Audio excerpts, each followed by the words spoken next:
सद्गुरु, ग्रंथों में लिखा है कि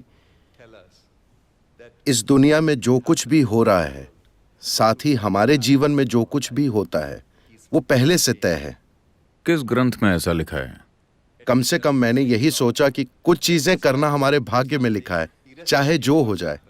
अगर ये सच है तो हमारा किसी न किसी दिन मरना भी तय है, तो दुनिया में हमारे जैसे लोगों का क्या काम है?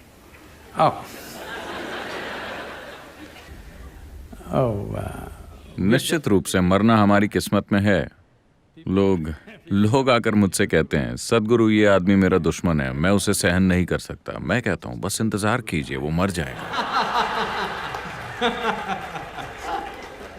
आपको कुछ नहीं करना है, बस इंतजार कीजिए, बस धीरज रखिए।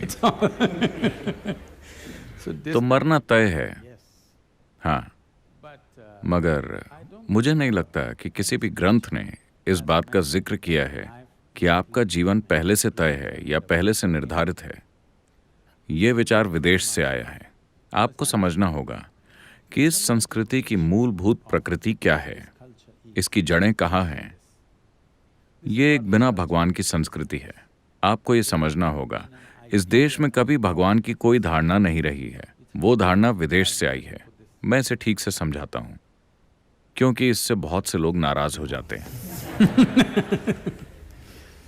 हमारे पास कई देवी देवता हैं, कई सारे। हम 33 करोड़ जैसी किसी संख्या की बात करते हैं। ये सारे देवी देवता कैसे आए? एक ही ईश्वर में विश्वास करने वाले मानते हैं कि कोई एक भगवान है जो ऊपर बैठकर आपके लिए चीजें करता है, यानी कि कोई ऐसा शख्स है जो सारे फैसले करता है। इस संस्कृति में ऐसा नहीं है। यहाँ कोई भगवान नहीं है, लेकिन बहुत सारे देवी देवता हैं। ये देवी देवता कौन है? अगर आप पीछे मुड़कर देखें तो आपके पास जितने देवी देवता हैं, उनके लिए जिस शब्द का इस्तेमाल किया जाता था, आप देवी हैं, वो है यंत्र। उन्हें हमेशा यंत्र कहा गया। यंत्र शब्द का अर्थ है मशीन या उपकरण या औजार। जब मैं हमारे योगिक मंदिरों को उपकरण कहता हूं तो लोग आहत हो जाते हैं। सद्गुरु ऐसा मत कहिए, ये हमें अपने जीवन से भी प्यारा है। मैंने कहा, अगर आप इससे आहत होते हैं तो आप आश्रम आइए, मैं आपको आश्रम में प्लम्बिंग का काम दूंगा, बिना किसी उपकरण के। आप अपने नाखूनों और दांतों से 3 दिन तक आश्रम में प्लम्बिंग कीजिए। 3 दिन के बाद मैं आपको एक चेन रेंच या स्पैनर दूंगा। आप उसकी पूजा करेंगे या नहीं? आप उस औजार की पूजा करेंगे या नहीं, अपने सारे दांत खोने के बाद?